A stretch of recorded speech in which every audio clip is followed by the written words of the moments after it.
The Columbus Metropolitan Club was founded in 1976 by 13 women leaders who wanted to be included in the community conversation. I am Sally Bloomfield, and I was one of those 13 women. Having been left out of men's clubs that focused on community issues, it was a priority for us to make the club 100% inclusive. Today, CMC presents public policy forums every Wednesday at lunch with average attendance of more than 200 people. I'm Tony Bell, and I frequently attend forums, which are open to everyone and present relevant, current, and newsworthy topics. I'm grateful that CMC is nonpartisan and presents many perspectives on every topic. I'm Jane Scott, President and CEO of the Columbus Metropolitan Club. CMC is open to everyone. We invite you to explore the personal and professional benefits awaiting you at the Metropolitan Club. Welcome to CMC. Welcome to CMC. Welcome to CMC. Welcome to CMC.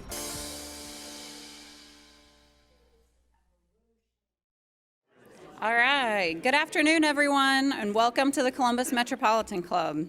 From its beginning, CMC has welcomed everyone. I'm Kelly Atkinson, the Diversity, Equity, and Inclusion Director and Columbus Office Administrator for Barnes & Thornburg, and the Chair of CMC's Board of Trustees. Today's forum is sponsored by the Easton Community Foundation and by GBQ. Today's live stream is presented by the Emergency Response Fund of the Columbus Foundation in partnership with the Columbus Dispatch. Let's thank all of those supporting today's forum.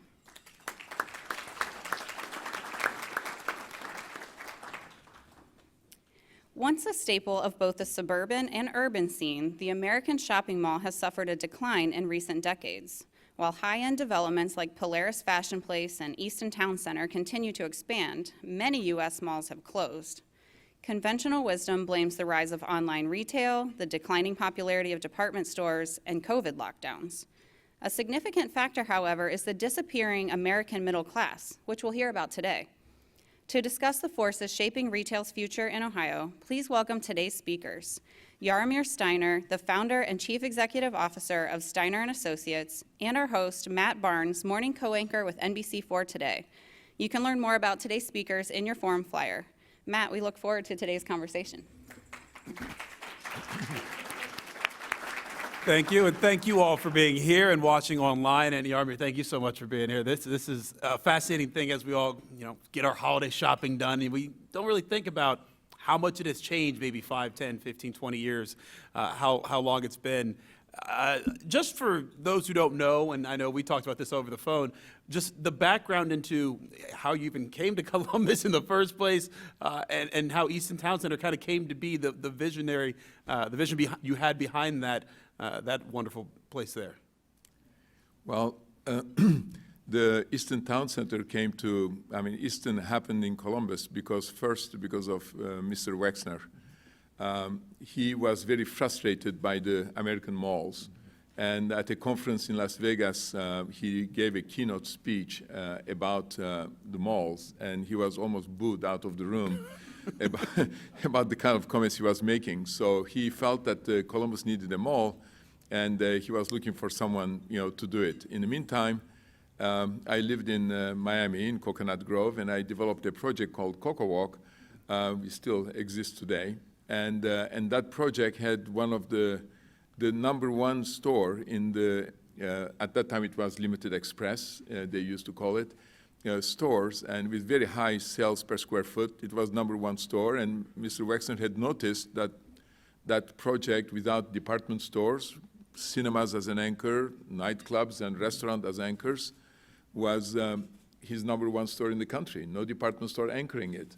So he put that in a corner of his mind, and then years later, 7, 8 years later, when he was looking for someone here, our name was recommended to him, and then he approached us, and if we'd be interested to do it, and so I decided, became his partner. And just as an anecdote, not many people know, but the station building at Easton, the covered building, is actually an exact replica with a roof of Coco Walk in Coconut Grove, Miami. Now, Coconut Grove, Miami, that project was only 150,000 square feet. Easton is millions. But that piece is an exact replica with a roof. So that's the way we came. Initially, I was commuting here from Miami and spending a few days. And then one day, my wife, we had 4 kids, 2 of them going to college, 2 of them not in school yet. Then she was tired of raising the older ones in Miami, so she said, what about moving to Columbus and you commute the other way? So that's what we did. We moved here, we moved the company here. Many of my associates here moved here with me.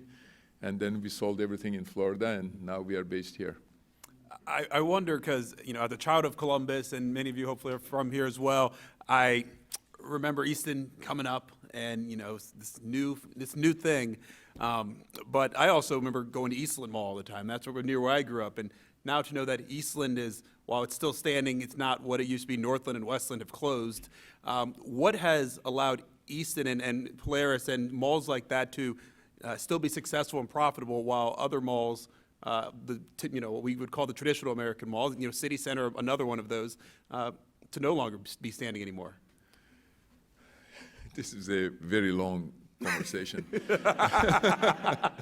The shorter version, I guess. Yeah. So, just to give orders of magnitude, at the peak, there were about 1,500 malls in the United States. That number today, viable malls, maybe 800, and the projection by the financial organizations is that there will be about 250 by 2030. So in the next 7-8 years, we'll lose more than half of what we have. The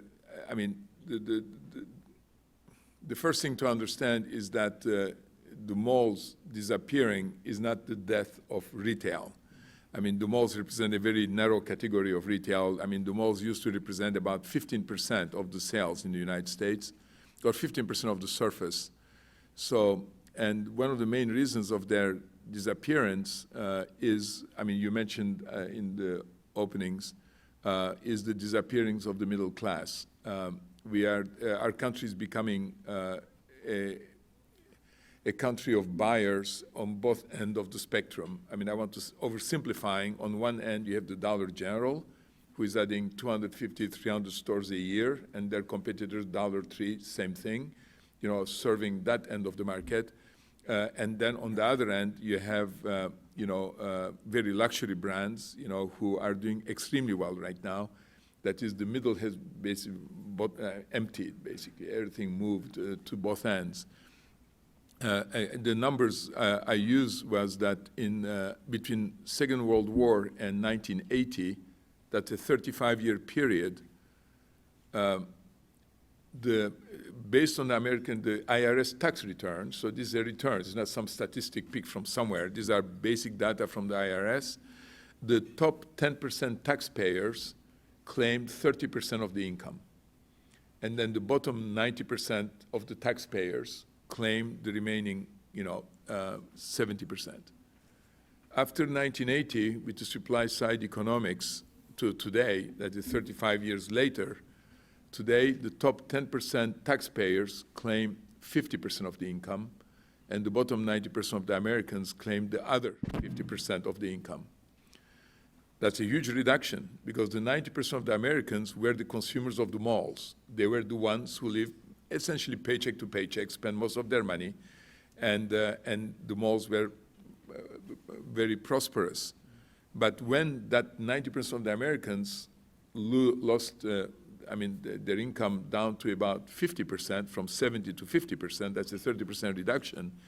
So that period, for those of you old enough to know, not everybody is the age here, but for example, there were no power centers before 1980.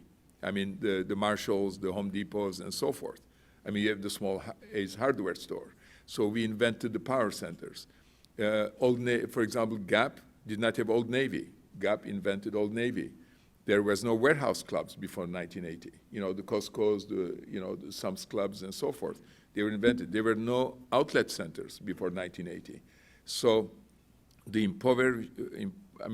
poverty of the middle class required that other forms of retail get invented to satisfy the merchandise needs, and then the ends, so a mall used to be, the kind of discretionary spending environment. did not have enough customers. So that's why there's less of them. I did not answer your question, so you'll ask me more probably. I mean, you did not answer your question about why is Easton surviving, et cetera. But I mean, first you have to understand there are fundamental forces who make that, the high-end retailers cannot do well.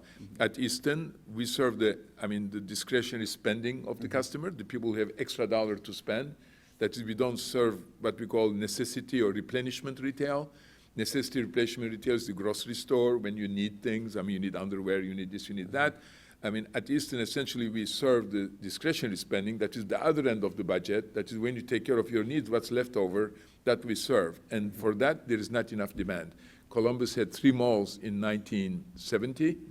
Today, it has, 2 viable malls, and with a population growth of almost 60, 70%. And I guess, what does that say then? Because we're adding people, but the shopping centers aren't being added as well. They're just going to mainly those 2, and then I guess online shopping. They're going to, like you said, the power centers. There's. Let me also demystify the idea of the online retail is killing retail. I mean, that's not a major issue. The online sales are going to represent 20% and ultimately maybe 25%.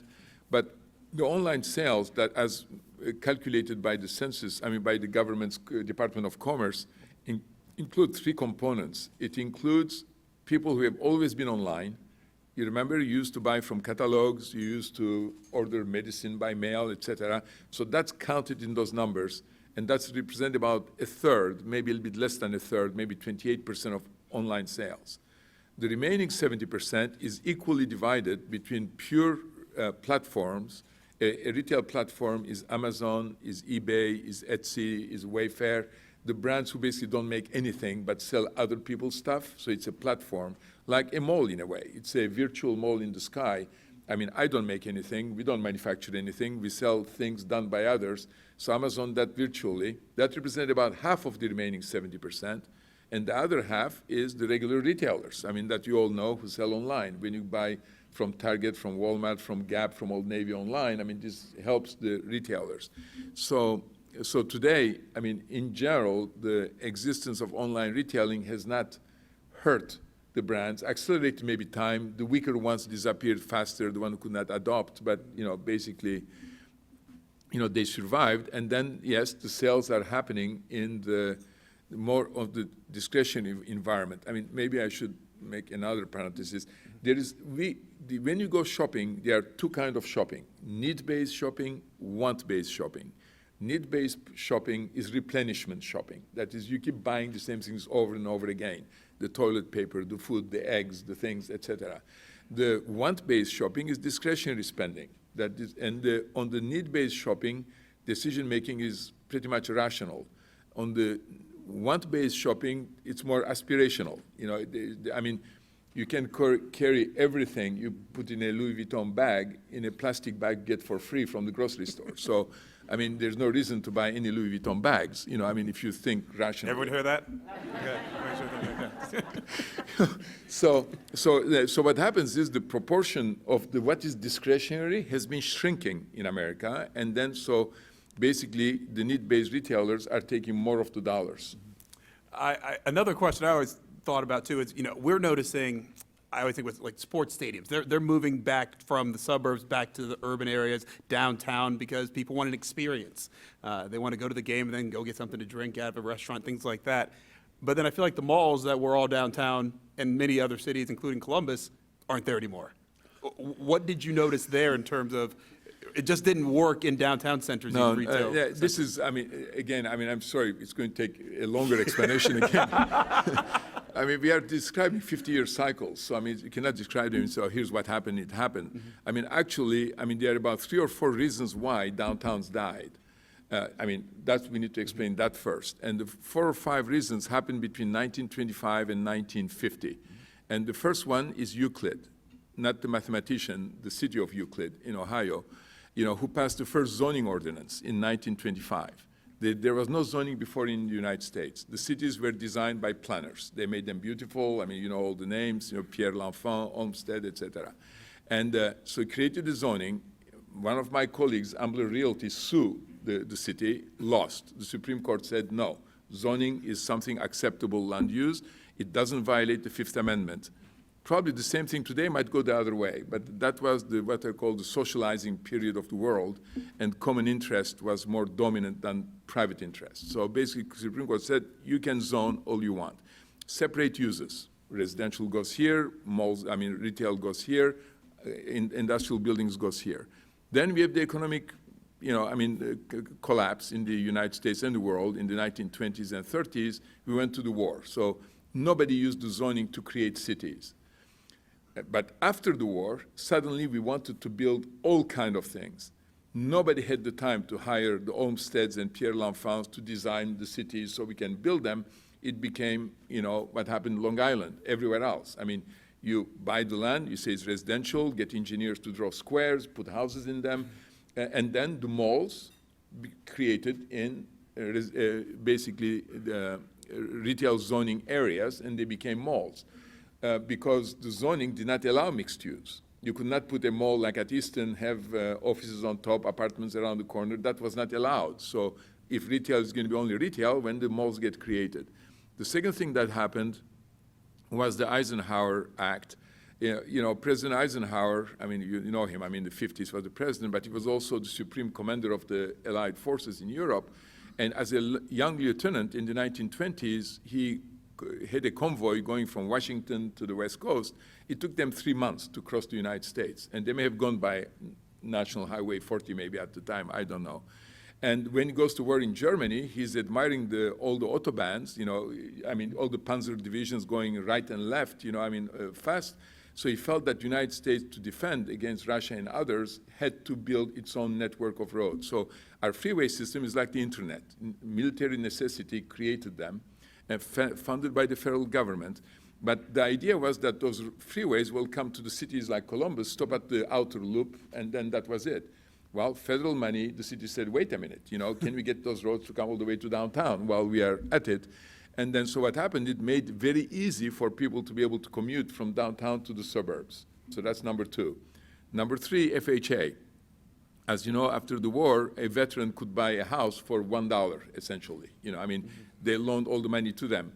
But if you owned a house in Italian Village here and you want to redo your kitchen, you could not borrow $1,000. But you could borrow $50,000 to buy a house.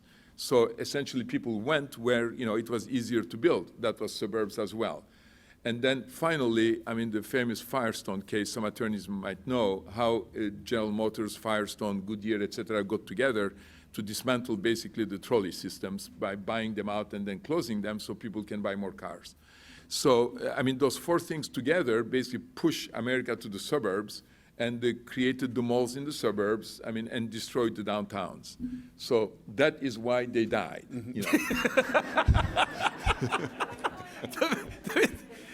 Exactly. It's an amazing explanation. It's very detailed. And you did summarize it very well, actually. So if it's, so the downtown malls, it doesn't look like that's the future there. Online shopping we know is the future because everything's online, but it's not going to be everything retail.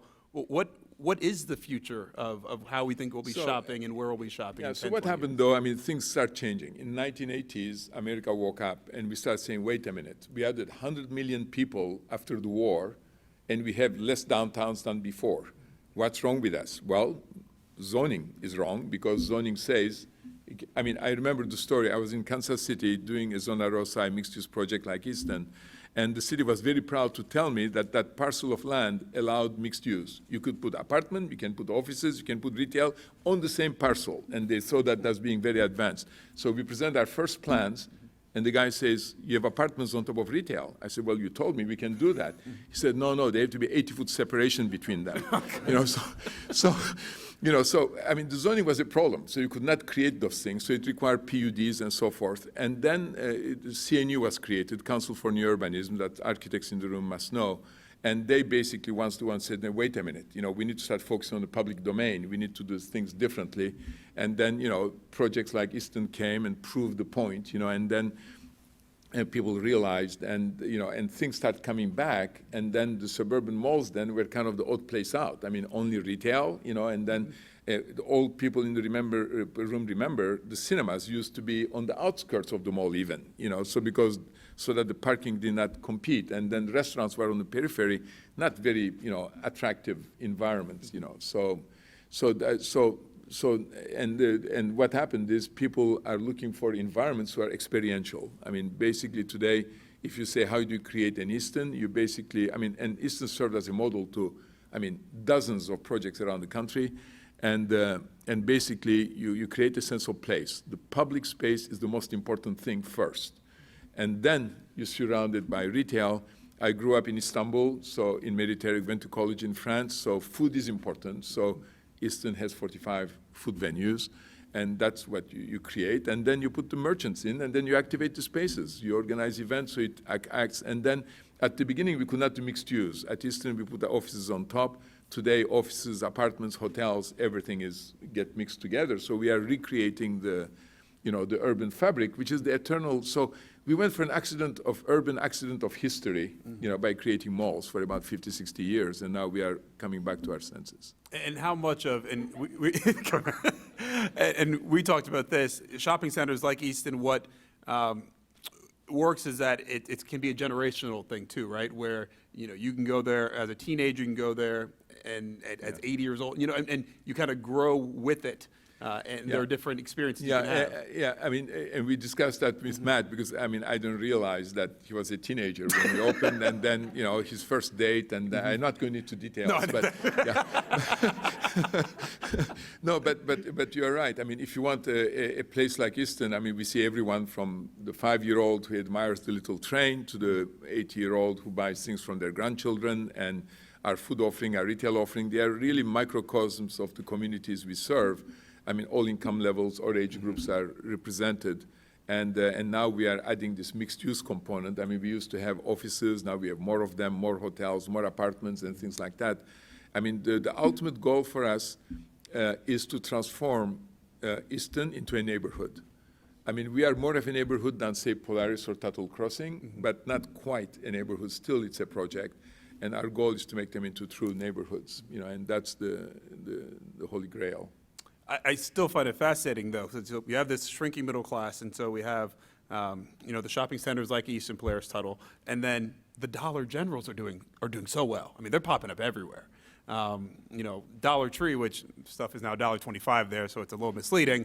But they're having to make obviously changes themselves. But do we expect that growth to keep happening too, as you see, the way consumers are spending and, kind of the way the money is being spread apart?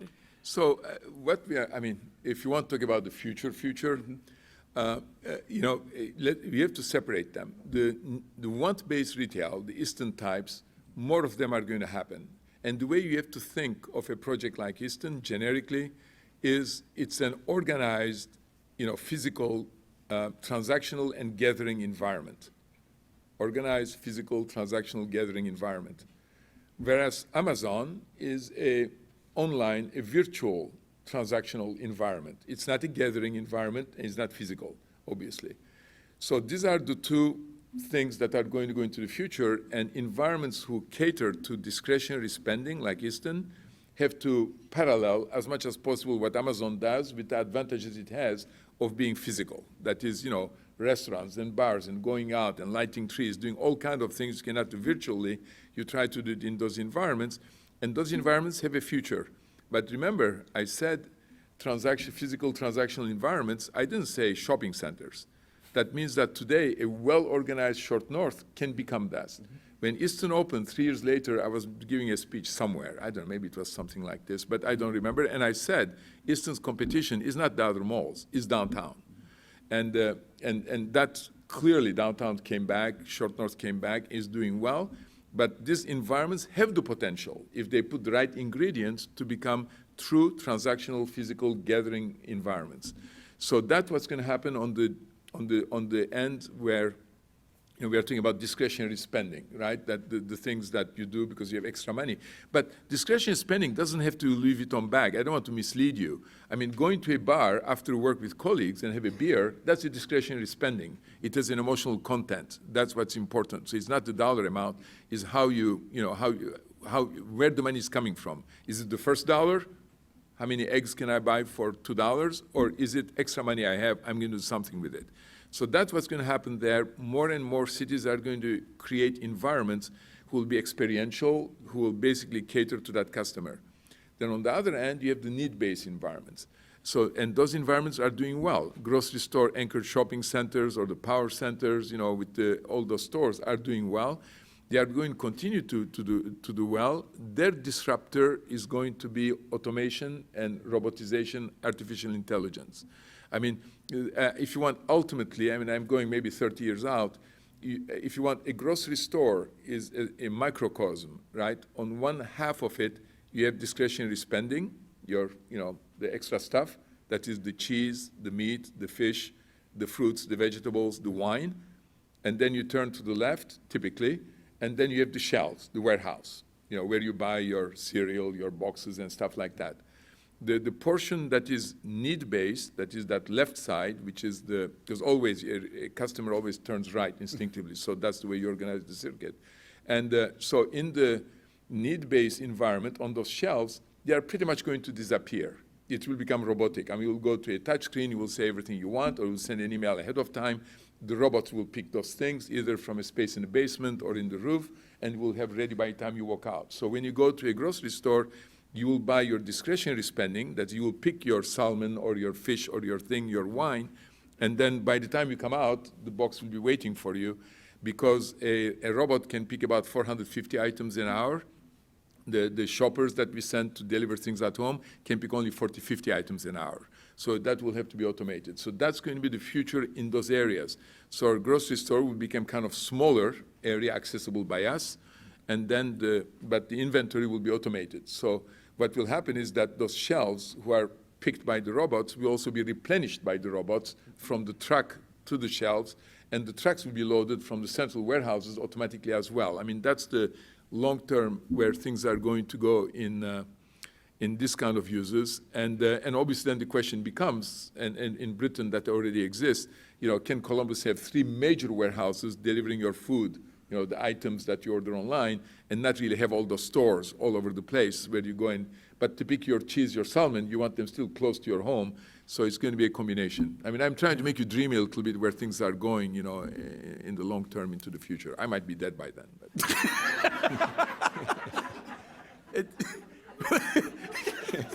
For the record, ever since you told me about everyone turns right instinctively, I've noticed that every time I've gone to the grocery store, like, oh, I'm going left first, just to prove the point that I refuse to do that. You did kind of mention this already, but because I was thinking specifically about the Short North as a way where small businesses can thrive in this. If you still want to have an in-person store, is the Short North the kind of a model for other cities and places that's the way you kind of have to do it? Because there may be a space for you in those other shopping centers, but you can thrive in an urban setting with a model like that? No, you can. A good example of a successful, street retail environment is the 3rd Street Promenade in Santa Monica, in California, in New York, in Los Angeles. That's a street owned by multiple property owners, but through an effort of the municipality, organized in a coherent package, and then it can work. I'm not talking only small retailers. Legitimate retailers can succeed on the Short North. We dream about it, but first you have to solve the parking problem. There has to be a centralized thinking about parking. How do you provide the parking to the customers? And then there has to be a centralized merchandising strategy, because every landlord rather rents to a bar who pays more rent than to the bookstore. Bookstore don't pay rent. So, then you don't have a bookstore. So there is to be a balancing, between the high rent payers like restaurants, bars, jewelry stores, and so forth, versus the bookstore and some of the apparel tenants. So that merchandising mix is important, and aligning the economic interest of independent property owners. Mm-hmm. Then you can create that. It can be done. There are examples of that, but it requires organizational effort. I wonder, as you've now lived in Columbus as long as you've had, what makes this such a great city for retail? And because it's blowing up everywhere. You're seeing, Dublin with Bridge Park, creating its own area. I'm sure in, 5 to 10 years, we'll be talking about 3 or 4 more suburbs in the Central Ohio area with properties like that. What has made it such a great place to build and to see people, move here, shop here, eat here, all that? I think it's because we are in Ohio. No, I mean, I say that in a very tender and gentle way because I came to the United States, to Houston, to Texas. I was 28-year-old.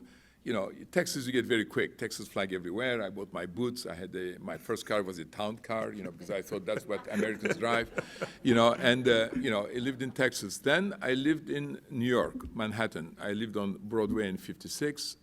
That's a different thing. Then you learn. A minute a block, you have to walk fast, you don't make eye contact. I mean, it's just a different world. I mean, very strong personality, like the Texans are the Texans. In fact, Texans are not one kind. I mean, Houstonians are Houstonians. And then New Yorkers are New Yorkers. Then I moved to Miami, Florida. I mean, that's also strong personality. I mean, you have to apologize. Sorry, I don't speak Spanish, and then you operate. And then the different notion of time and exactitude and things like that. And, and then I moved to Columbus, to Ohio. It was So I mean, after those, Houston, New York, Manhattan, and then Miami, and coming here, at the beginning, you don't know. I mean, I did not even know how the Ohio flag looked like until about, a few years living here, whereas in Texas, you know it the next day, and then, but slowly it grew on me, and there's a book about the Wright brothers, but McCullough, if you have not read it. I mean, it's describing the Wright brothers is really describing Ohio. Tinkerers, honest, loyal people who work hard. And I mean, I don't know, there is lots of strength in this state, a fundamental strength, which is not spectacular. We don't brag about things, and we get things done, I mean, I think that's one Ohio strength, and Columbus is in Ohio. And then it's not me, but I discovered that also it's a good test market, whether it's McDonald's or Wendy's or L Brands or Procter & Gamble. They always try to test their product in this area because we have the right mix of population, instincts, and so forth. And then, I mean, the thing that we always claim, but many other cities say the same thing, but that we work together well. We work with the government, and we work with the private groups, and we are creative. And then some leaders. It's going to sound like a cliche, but without people like Mr. Wexner, Mr. McCoy, and Mr. Wolf, these people cared more about their community than sometimes themselves. The generosity was significant. In Houston, there's generosity, but it's to put your name on the stadium or the name on the symphony and things like that. Here, the generosity is more fundamental, and that, I think these are the reasons. You can probably think it through yourselves. That's my take. No, that's very fair. We're going to move to questions for our live stream and in-person audience in a second. If you have a question, you can make your way to the microphone. That is right there in the back. And again, we love questions here for Yaromir. And again, we'll cultivate from the live stream as well. But before we get to that, one more. Obviously, we're going through a pandemic right now, and we have seen some retailers not get through it as well as others. What was your biggest concern about the future of retail during the pandemic and how people's minds have changed? Because so many people were not going out and they were just shopping online, whether it was groceries, whether it was that discretionary spending. Was there concern about where things may go and how they may shake out once this pandemic is over? For us, there wasn't, because Easton has been ahead of its time.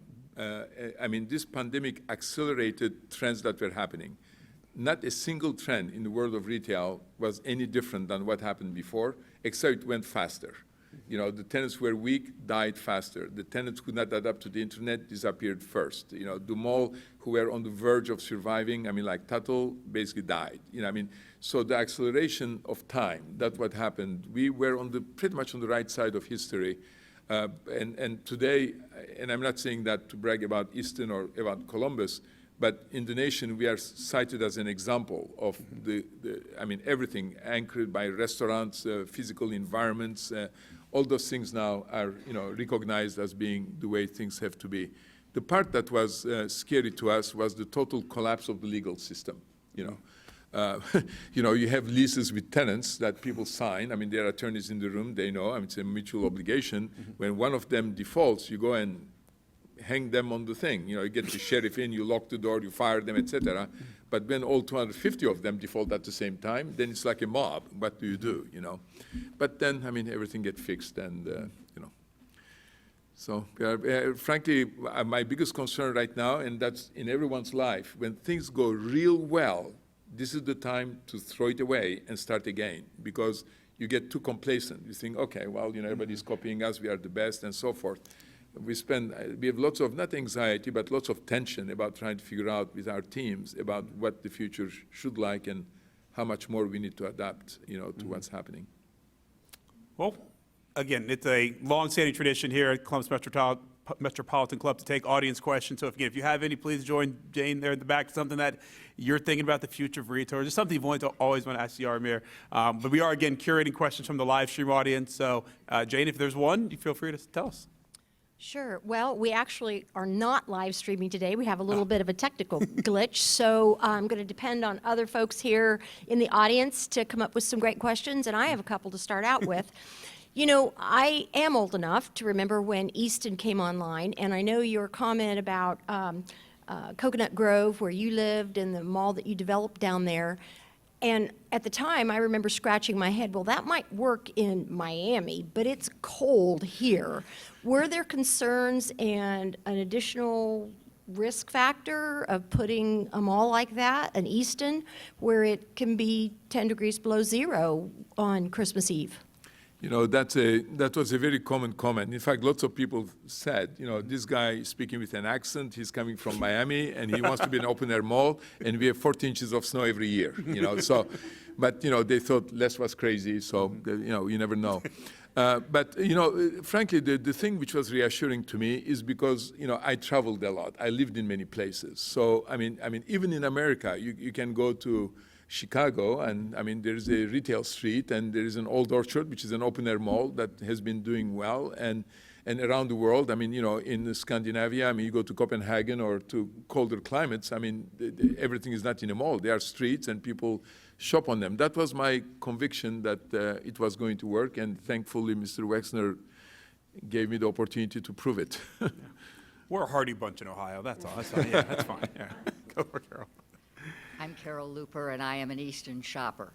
I can get around Easton probably with my eyes closed, or I could. During the pandemic, for about the past year and a half, I have been amazed at the building, the construction, the new restaurants and bars, hotel, restoration hardware, and all of the things that have been added to Easton during a time when the economy was so questionable. What thoughts did you have? What crystal ball did you have? What made you continue to expand and develop? Thank you for asking the question this way, but we had initiated those efforts before, and we just continued them, we finished them during that time. And if you want, what we are seeing is the consistency of our thinking. These whole sections we added, were, part of our thinking about where the future was. And frankly, we were surprised, honestly, about their success. They exceeded our expectations to the point that we were wondering if the expansion was not going to hurt the rest of the environment, which it didn't. But then, since then, one of the good things of the crisis was it to do some cleanup for us. Easton has never been more than 3% vacant. So it's very difficult when there's a new tenant comes, okay, where are we going to put them? Okay, can we move tenants around, et cetera. There are tenants, I'm not going to name them, that we moved 3 times to be able to, make room for someone else. With this crisis, with all the bankruptcies, we got 10% vacancy. So that was good. That's a pretty much standard in the industry, but for us that was new. So, and then there's something else that you should all know. You get tracked by your phones, not by me, by, I don't know what that is, the software world. So when you go somewhere, people know your IP number and they follow you. And you cannot stop that. That's happening. That's not something you can get. You cannot connect the number to the person, but you know. So if, for example, you always go to the cinema to Brio, after a while we'll know that there is someone who goes to cinema to Brio repeatedly, but we are talking about tens of thousands of people. That data now is publicly available. It's like all demographic data we used to have, what are the incomes of neighborhoods and so forth. So today, the retailers look at the world, at the map of the United States, and they are trying to say, where are the places where the most people go? And developers cannot lie anymore. You see, before, a developer would say, I have a great project, come to me, here's my tenant, my merchants, my sales, all unverifiable. Today, they are verifiable. So because the data is verifiable, people then go to the best places, and we are, among the top 10 destinations in the United States. So suddenly we are swamped by people who want to be here. We have more people who want to be at Easton than we have space, even today now. So that's what's happening. The availability of transparency on the data and the reality prevailing, because before people did not think that in Columbus such an environment was possible. People think Los Angeles, San Francisco, New York, Chicago, Houston, etc. And suddenly, they compare us to Ala Moana in Honolulu, or Roosevelt Fields in Long Island. We are one of the top malls in the country. So before, it was consequence of what we had planned, so we implemented. Now, it's basically the reaction to that's the successful place we want to be. Hello, thank you so much for your kind words and just generous thought that you've shared with us. My name is Dr. Pamela Ellis. My firm is Compass College Advisory. And one of the phrases that you kept saying often was transactional gathering event. And one of the things I think we've learned through this experience of COVID is people want more in the way of relationships. And so what would you say to how we can transform town centers to be more relational gathering spaces? That was one of our driving forces. Why do we have restaurants at Easton? And restaurants, they come in two kinds. There's the celebratory kinds and the functional kinds. A food court, like you have them at Polaris, is a functional restaurant. That means that you shop, you stop, you grab something, you continue, but you don't take your date, to go to the food court. At Easton, those tenants, there are only 5 or 6 of them. The remaining tenants are all celebratory places because a celebration, whether it's you are sharing a beer with a colleague or you are 15-year-old with your first date or I take my wife for our anniversary, they are all loaded with emotional content. So then you associate the place to the emotional content. So basically, in order to create places who are more interactive, you need to create, would you rather go to a freestanding, Red Lobster in the middle of the parking lot, or would you like to have it, on the short north, on a street with things you can do before and after? That's basically what's going to happen. We are going to find that food is going to be the gathering place, like it has been in all cultures, actually, and then create open air spaces in front of them, indoor, outdoor dining, and creating interesting menus, and that's the way we are doing it. So you obviously are very, very knowledgeable about the economic trends of the last 50, 80 years.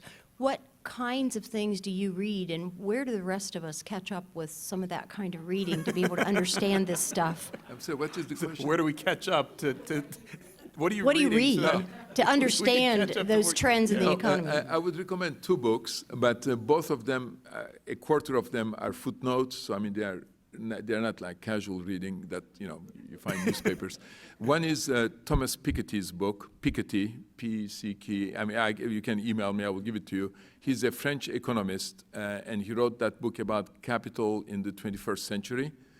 He was kind of trying to copy Karl Marx's title, Das Kapital. This is kind of a new version of it, where he teaches that he's the one, this is where I picked my statistics about the IRS and the income distribution in the United States. And a short version of it exists. There's a 30-page version you can buy, just, like a Cliff Notes kind of. And where he's saying that when income equality increases, it always leads to catastrophes, problems, like the Russian Revolution, or even the French Revolution historically before that, or the Second World War, and he feels that that is increasing. The second book I would recommend you to read is a book called Generations, and the more recent, the same authors, professors, called Fourth Turning. That's a book which shows that in American history, from the 1600s to today, there are 4 types of generation who come in cycles over and over and over again. In our case, the 4th cycle would be the silent generation, the baby boomers, the Gen X, the millennials, and now the Gen Z. The Gen Z are a copy of the silent generation, for example, and that cycle goes in about 88, 90-year cycle. And then there are difficult times, better times, etc. Like, for example, we are entering a difficult time because when the boomers get old, I mean, that generation, we are called the civic generation. When a civic generation gets old, there's always risk of problems. I mean, last time that happened was the American Revolution, then the Civil War 80 years later, then the Second World War 80 years later, and now we are 80 years later from the Second World War.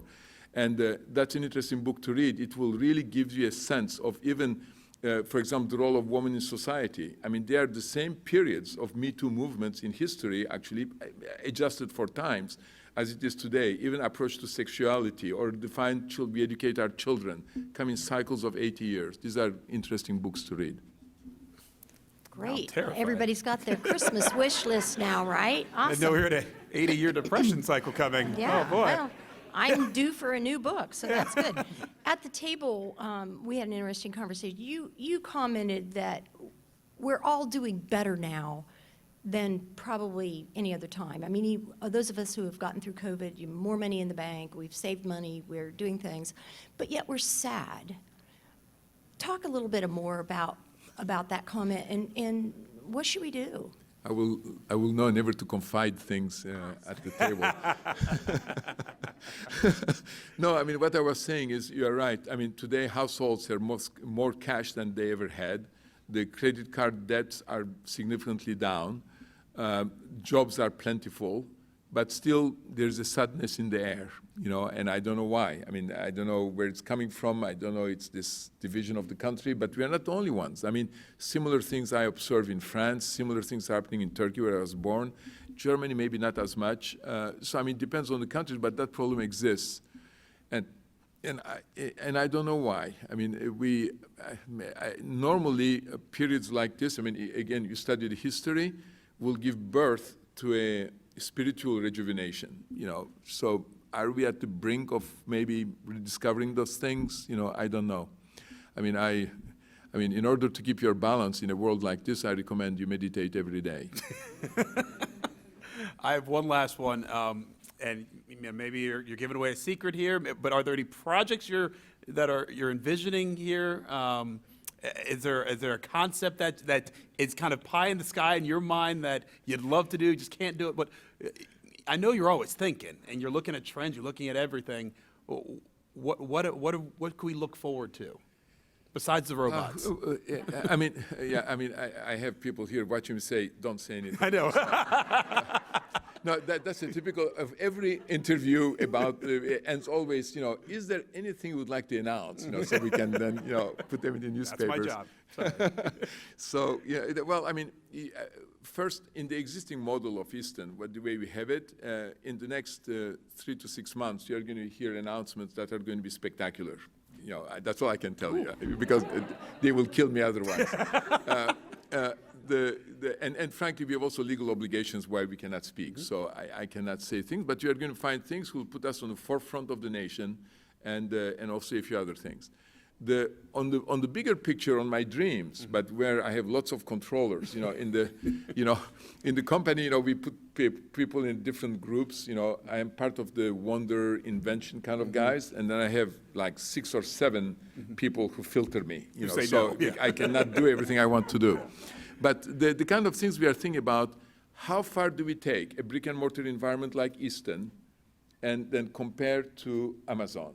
So for example, you're looking for a shirt. You go on Google, say shirts. Well, Amazon will come always first, right? And they will give you shirts of this kind, that kind, this kind, etc. Easton never comes up. I mean, or very seldom. I mean, one of our merchants might come up, untuck it or something like that, but not Easton. So how do we organize ourselves so that the brick and mortar platform is equivalent to an Amazon presence online? And then how can we give you access to the inventory of the retailers where you can come and pick them up? And then how can we deliver them the same day? Easton already delivers the same day. Anything you order at Easton will be delivered to you in Columbus the same day for free. So we do that, but it's not very well known, et cetera. So that's, then other things we are dreaming about is, can we create a labor model like Uber, for example, where we have, say, Easton has a list of 8,000 names of people who like to work in retail, but like in Uber, there's a little picture, there's a 1-minute video, You have the qualifications of the person, you know, what that person is capable of, sell lingerie, jewelry, menswear, etc. And then you can hire that person online, that the retailer can hire that person online and then pay them online like an Uber driver, for example. You know, I mean, that's the kind of things we are thinking about, and long way to go. So in other words, you're not slowing down at any time soon here, right? Not yet. And then, just you know, beyond Easton, just as you look across America here, what are you seeing in other cities too that inspire you? What other projects have you looked at and said, you know what, I want a little piece of that, or you know, you've gone to visit and been really impressed by?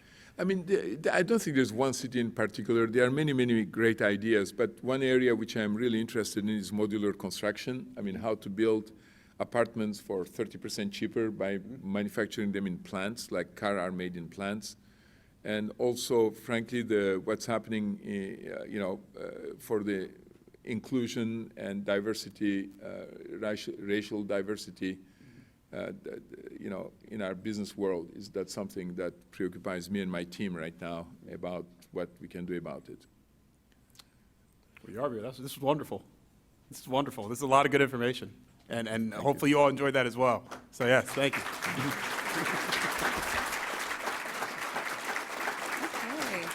Thank you so much. I hope that you all really did find it as interesting and insightful. I feel like I have a reading list, and now I'm just so curious about so many more things, so I so appreciate this conversation. We will be taking a holiday break over the next 2 weeks, but please make plans now to join us on January 5th as CMC presents its annual Blue Chip Economic Forecast. And thank you to our sponsors, the Easton Community Foundation and GBQ. Thank you to the Emergency Response Fund of the Columbus Foundation for presenting our live stream, even though it didn't actually get to be presented, I don't think, in partnership with the Columbus Dispatch, but we still thank them. And our special appreciation to today's speakers, Yaromir Steiner and our host, Matt Barnes. And again, thank you, all of you, for joining us. We could not do this without you. We look forward to seeing you on January 5th as the Columbus Metropolitan Club presents another community conversation. And happy holidays to everyone.